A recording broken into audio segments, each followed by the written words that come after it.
Sources encouraged us to look at the government agency where Gannon sat on the board, and specifically, we were told to investigate the executive director of that agency and his work habits. It's 2:45 on January 11th, and Luke Collins appears to be in hog heaven, literally. It took him 2 hours to get here to compete at this 4-H event at MTSU that started at 8 a.m.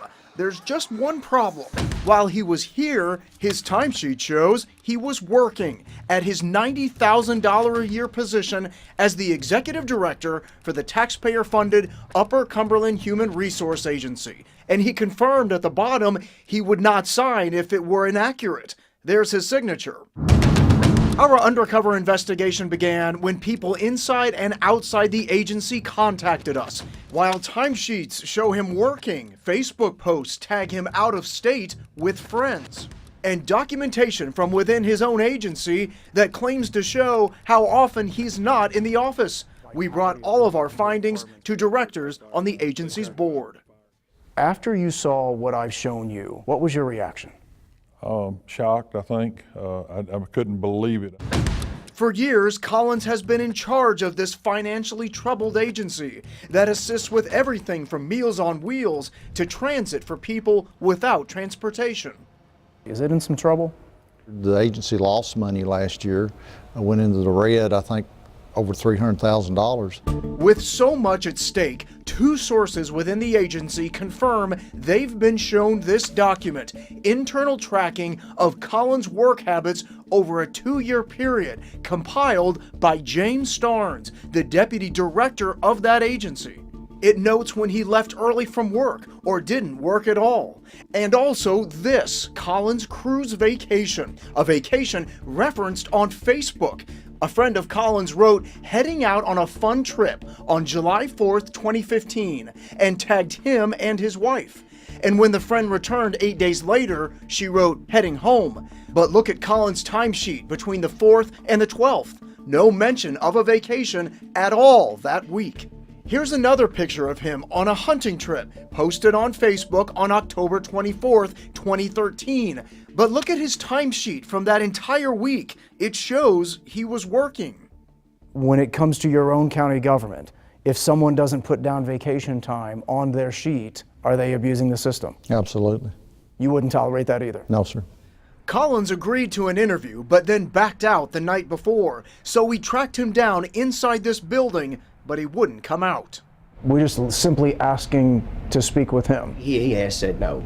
After reviewing our findings, board members say they had no choice but to turn it all over to state investigators. I turned it over to the comptroller's office. You were that concerned? Yes, sir. We quickly uncovered more about this executive director, including that taxpayers were funding his travels for meetings, but there was no proof he was showing up. When Luke Collins came to this meeting in Nashville, he didn't know the News 4i team was also watching. The reason we're here? To see if he showed up. You see, records obtained by the News 4i team raise all kinds of questions for Collins. Why he got hotel rooms, received per diem, and reimbursement for travel from his government agency to attend certain out-of-town meetings when there's no proof he ever attended those meetings. There's just been no accountability as far as Luke's concerned. Take a look. Here's what he charged for a hotel, and here's what he got in per diem and reimbursement to attend a meeting for an association of human resource agencies in 2014. But look at the minutes for that meeting, where every single person who attended is documented. There's no mention of Luke Collins' name. And it's not the only time. In January 2016, same hotel, same reimbursement and per diem for the same association meeting. And check the minutes. Again, no record of Collins attending. And the executive assistant of that association confirmed in an email if they are not listed, they did not show up for the meeting. All of this paid for by Collins' agency, the Upper Cumberland Human Resource Agency. Well, I think it needs to be scrutinized very, very closely. That's taxpayer dollars. And if that's being misused or whatever, it needs to be scrutinized and investigated. These board members overseeing Collins' agency, along with former staffers, say Collins' spending comes during a time of financial trouble for the agency, an agency that provides essential services like Meals on Wheels. Well, a couple $100 will feed a few meals to folks that need the meals that's on the waiting list on Meals on Wheels program. It is taxpayers' money. After our News 4 I-Team investigations aired, the board overseeing the agency had had enough. Whether it was around a corner, Mr. Collins, I had a number of questions that I needed to ask you. or in between meetings, I can't talk to you. Well, I do have a number of questions that Luke Collins didn't want to answer questions from the News 4 I-Team. His personal attorney even saying this. You're going to stay away from him or we're going to have you arrested. But Collins could not avoid questions from his agency's own board, who voted to put him on administrative leave with pay. I'm not confident that he can continue in this role. I've been falsely accused, and I've come here to defend myself. Collins says in 2012, the board allowed him to take comp time, which explains his timesheets, even though none of the timesheets in question actually show his use of comp time. And then there's this email from 2016 sent by Luke Collins himself to the staff. Take a listen. This is a list of employees who are not eligible to receive comp time. The first name on this list is Luke Collins. There's a contradiction in there, so I'd have to look into it. With his attorney vowing Collins did nothing wrong, The investigation will prove that to be the case and your reporting to be false. Collins left the meeting, forbidden for the time being from even talking to the staff of the agency he directs. All we're asking you to do is just give us some space.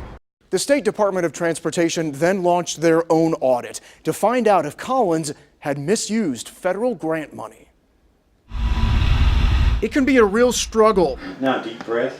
Getting to the doctor or even buying groceries when you can't afford a car. It's why TDOT gave the Upper Cumberland Human Resource Agency 11 federal grants to pay for transportation services for the poor and elderly in this 14-county region.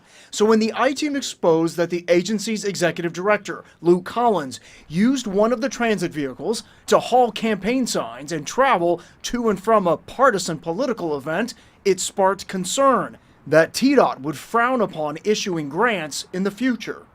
We could be at a loss for those grants. So that's very serious. But according to this audit letter, TDOT is narrowing in on this.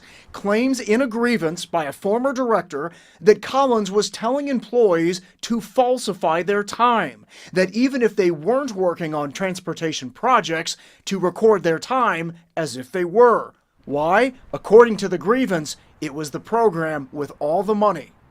There are federal funds involved here. There are very specific guidelines on how those funds are supposed to be used. So now TDOT wants to make sure federal funds weren't improperly tapped, and if it's proven to have happened, federal investigators could step in.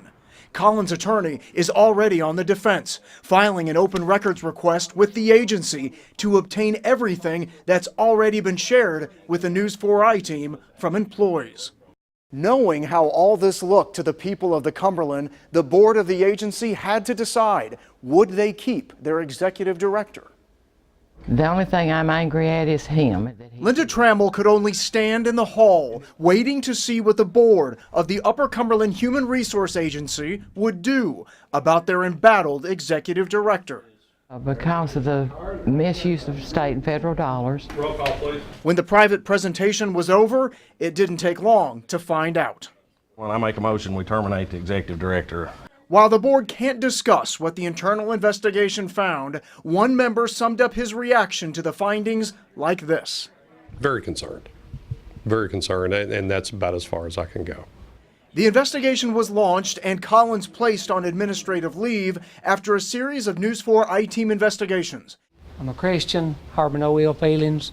After his termination, Collins told the board he intended to retire at this job. Is there anything you want to say about your termination? No, sir. No, sir. Thank you. Never imagining it would end like this.